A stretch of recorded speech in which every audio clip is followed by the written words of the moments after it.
Hi girls. So I'm so sorry that I wasn't able to be with some of you this morning as we were discussing chapter 3 and then beginning chapter 4. And there were a couple of you who had asked for some clarification. So I thought that I would spend just a little bit of time right now talking about chapter 3 and what we should really be focusing in on there.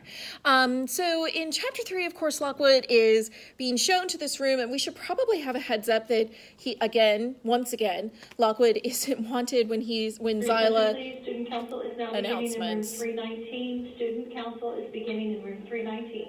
So, because Zyla's like, don't let the master know that you're here, and it's not a room that the master wants. Like, hey, Heathcliff doesn't want you here to begin with. Maybe don't go in the room that he's like specifically said don't go in, but whatever. So he goes in this room.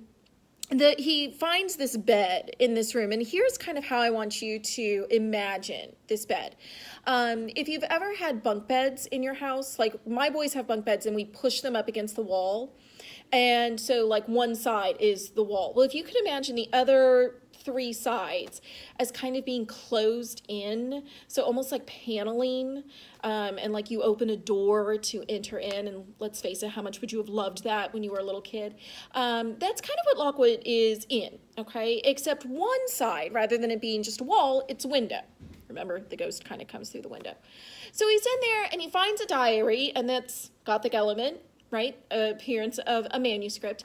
And so he's reading this diary entry, and he's learning about like Heathcliff as a child.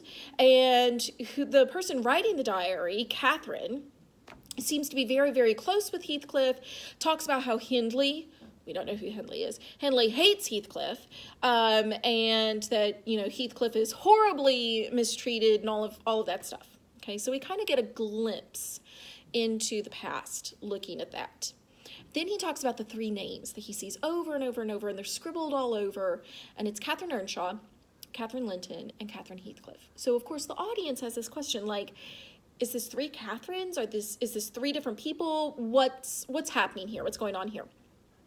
So we've heard the name Earnshaw before, okay? We've met Hareton Earnshaw, and we've seen the Earnshaw name written above the house. And so we're like, okay, that's big. That's big. Then we've seen the name Heathcliff, obviously, right? Heathcliff's kind of been a big part of this story so far. We've seen Heathcliff. And then we see the name Linton. And at this time, we're not really sure what Linton is. This is not three different people, okay? What instead this is, and maybe if you go back in your mind to like 3rd or 4th grade, you can remember doing this, that when you liked a boy, you would take your glitter gel pen and maybe you would doodle in the corners of your notebooks your first name and his last name, just to see what it would look like if you ever got married. And that's what Catherine has been doing. So of those three names, one of them is Catherine's maiden name, one of them is her married name, and then we have another name. So is this the beginning of a love triangle? Maybe. Okay, but that's kind of where the three Catherines come in. And then, of course, we have the dream. Is it a dream? Is it reality? Does he really see the ghost? Does he really grab the ghost's arm and pull it against the glass until the blood runs down and soaks the bedclothes? Like, did that really happen? Maybe. Anyways, it's the appearance of the supernatural, another huge element of Gothic literature. Remember how I said that Wuthering Heights is Jane Eyre on steroids? Like, actual ghost, okay?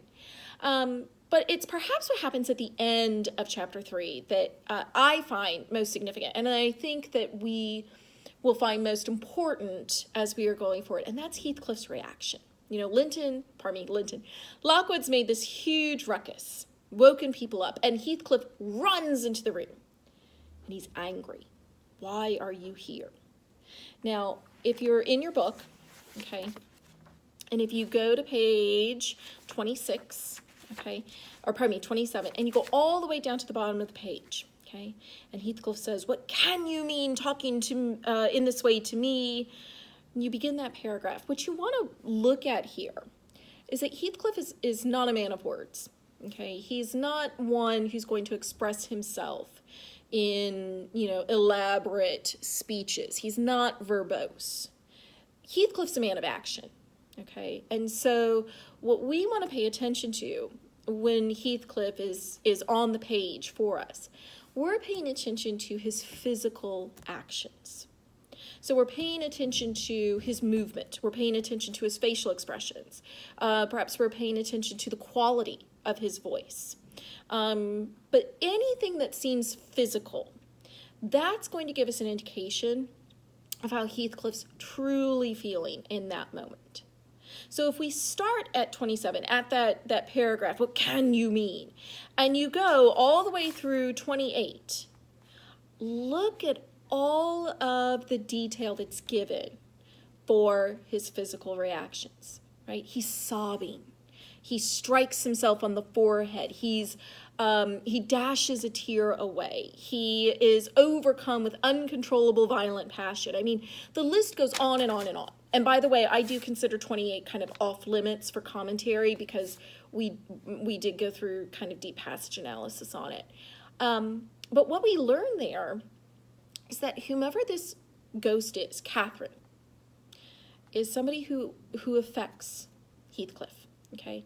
Somebody that he has had a relationship with. Now, we don't know what that relationship is, but somebody, I think in C Block today, said he seems heartbroken. And I think that is an accurate description. Somebody else said that he seems desperate. And I think you can see that coming through as well.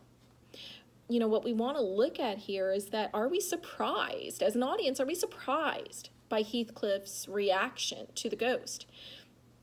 I kind of say yes, we are surprised. You know, Heathcliff's been kind of a jerk so far. I mean, he's this gruff, grumpy man. And yet here he is crying and calling out, "My heart's darling, come in once more." And I don't think that we really expected to see that. So you stopped reading on page 28, okay? And all you really needed to know was that Lockwood has left Wuthering Heights, has gone home to Thrushcross Grange, and now at Thrushcross Grange is going to begin to speak to Nellie Dean, and he wants to find out a little bit more about this mystery of Heathcliff and Catherine and what exactly happened at Wuthering Heights. And we want to know the mystery too. So that's where we pick up with chapter 4. Please be sure that you pay very close attention to your annotation guide for chapter 4, and I look forward to discussing the novel with you soon.